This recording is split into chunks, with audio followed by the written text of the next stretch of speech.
ಕಾಂಗ್ರೆಸ್ ಸರ್ಕಾರದಲ್ಲಿ ಸಚಿವ ಸಂಪುಟ ವಿಸ್ತರಣೆ ಮತ್ತು ಖಾತೆ ಹಂಚಿಕೆ ವಿಚಾರ ತೀವ್ರ ಅಸಮಾಧಾನಕ್ಕೆ ಕಾರಣ ಆಗಿದೆ. ಇದೀಗ ಮಾಜಿ ಸಚಿವ ಮುಧೋಳದ ಶಾಸಕ ಆರ್.ಬಿ. ತಿಮ್ಮಾಪುರ್ ಹಾಗೂ ಬಾಗಲಕೋಟೆಯ ಕಾಂಗ್ರೆಸ್ ಜಿಲ್ಲಾಧ್ಯಕ್ಷ ನಂಜಯನ್ಮಠ್ ಅವರದ್ದು ಎನ್ನಲಾದ ಆಡಿಯೋ ಸಂಭಾಷಣೆ ತೀವ್ರ ಸಂಚಲನ ಮೂಡಿಸಿದೆ. ಆ ಆಡಿಯೋದಲ್ಲಿ ಏನಿದೆ, ಏನ್ ಮಾತಾಡಿದ್ದಾರೆ ನೋಡ್ಕೊಂಡು.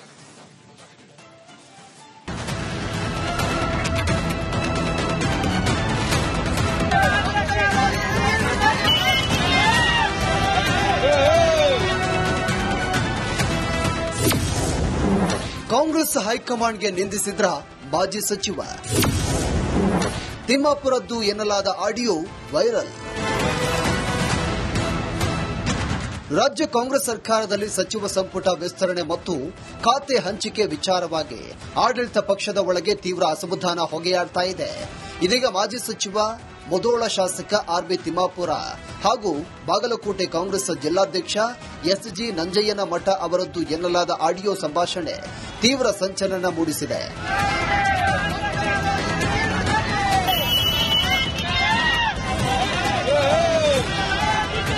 ಈ ವೈರಲ್ ಆಗಿರುವಂತಹ ಆಡಿಯೋದಲ್ಲಿ ಕೇಸ್ಗಳು ಇದ್ದರೂ ಸಚಿವ ಸ್ಥಾನವನ್ನ ನೀಡಿದ್ದಾರೆ. ಬಿ ನಾಗೇಂದ್ರಗೆ ಮಂತ್ರಿ ಸ್ಥಾನ ಕೊಟ್ಟಿದ್ದು ಸರಿಯಲ್ಲ ಅಂತ ಮಾತನಾಡಿಕೊಂಡಿದ್ದಾರೆ. ನಾಗೇಂದ್ರ ಕೊಟ್ರು ನೋಡ್ರಿ, ದುರಂತಪ್ಪ. ನಾಗೇಂದ್ರಗ ಅಲ್ರಿ ಕೇಸ್ ಐತೆ, ಇನ್ನೊಂದು ನಿರ್ದೋಷ ಇಲ್ಲ, ಬರೀ ಜಾಮೀನ್ ಐತೆ. ಹಂಗ್ರಿ ಇದನ್ನ ಏನಂತ ನಾವು ಪಾರ್ಟಿಗೆ ಪಾರ್ಟಿ ಏನಂತ ಎದುರಿಸ್ಬೇಕು ನಾವು. ಇನ್ನು ಇದೇ ಫೋನ್ ಕಾಲ್ ಸಂಭಾಷಣೆಯಲ್ಲಿ ಹೈಕಮಾಂಡ್ಗೆ ಬುದ್ಧಿ ಇಲ್ಲ, ಸಚಿವ ಕಾಶಪ್ಪನವರಿಗೆ ಜಿಲ್ಲಾ ಉಸ್ತುವಾರಿ ಸಿಗಬಾರ್ದು ಅಂತ ಮಾತನಾಡಲಾಗಿದೆ. ಇದು ಒಂದು ನಮೂನೆ ಹುಚ್ಚಿದ್ದಾರೆ ಅಲ್ಲಿ ಮೇಲೆ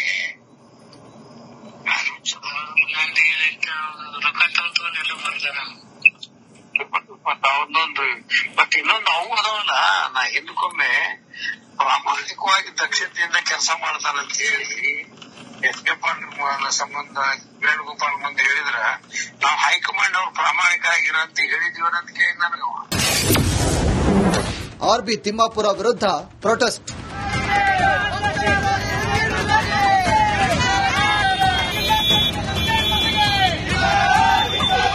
ಆರ್.ಬಿ. ತಿಮ್ಮಾಪುರದ್ದು ಎನ್ನಲಾದ ಆಡಿಯೋ ವೈರಲ್ ಆಗ್ತಾ ಇದ್ದಂತೆ ಸಚಿವ ಕಾಶಪ್ಪನವರ ಬೆಂಬಲಿಗರು ಬೀದಿಗಿಳಿದು ಪ್ರತಿಭಟನೆ ಮಾಡಿದ್ರು. ಆರ್.ಬಿ. ತಿಮ್ಮಾಪುರ ನಂಜಯ್ಯನಮಠ ವಿರುದ್ಧ ಘೋಷಣೆ ಕೂಗಿದ್ರು.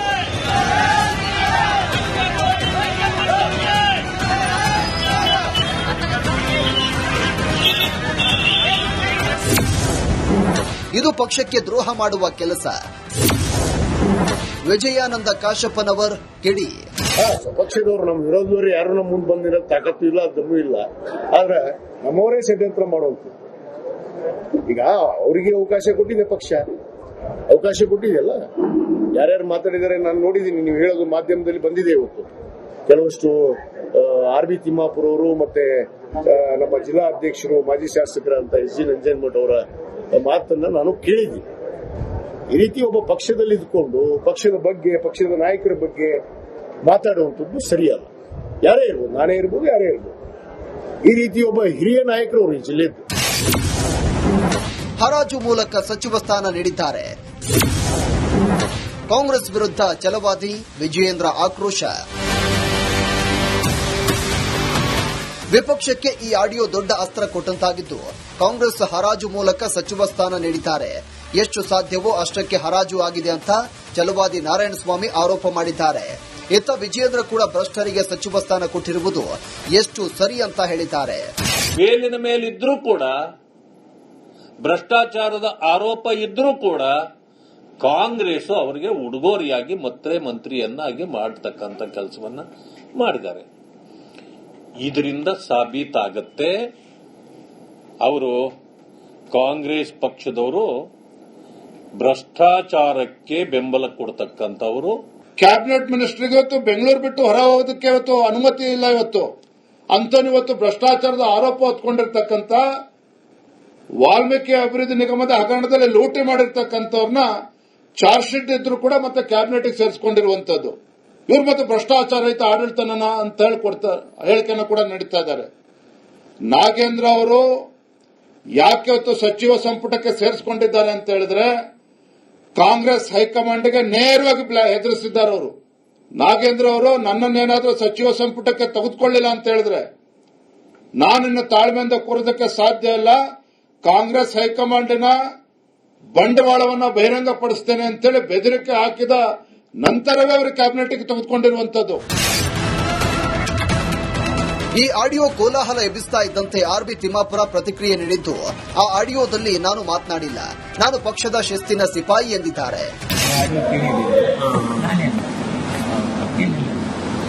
ಇವೆಲ್ಲ ನಂಜನ್ ಮಠ ಅವ್ರು ಮಾತಾಡಿದ್ದು ನೀವು ಕೇಳಿದ್ರೆ ತಿಳ್ಕೊತೀನಿ. ನಾನೇನು ಮಾತಾಡಿಲ್ಲ.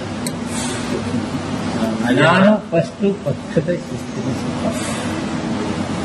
ಪಕ್ಷ ಅಂದ್ರೆ ಹೈಕಮಾಂಡ್ ನಾಯಕರಲ್ಲಿ ಹೇಳಿದ್ರೆ ಅದನ್ನು ವಿರೋಧ ಮಾತನಾಡ್ತಕ್ಕಂಥ ಪಕ್ಷದ ಇಮೇಜ್ ಗೊತ್ತಿರತಕ್ಕಂಥ. ಒಂದೆಡೆ ಸಂಪುಟ ಸಂಕಟ, ಮತ್ತೊಂದೆಡೆ ಅಸಮಾಧಾನಿತರ ಕೋಪ. ಈ ಕ್ಲಿಷ್ಟ ಸಮಯದಲ್ಲಿ ಸಿಎಂ ಡಿಕೆಶಿ ಹಾಗೂ ಹೈಕಮಾಂಡ್ ಹೇಗೆ ಮದ್ದರಿಯುತ್ತೆ ಅನ್ನೋದು ಕಾದ್ ನೋಡಬೇಕಿದೆ.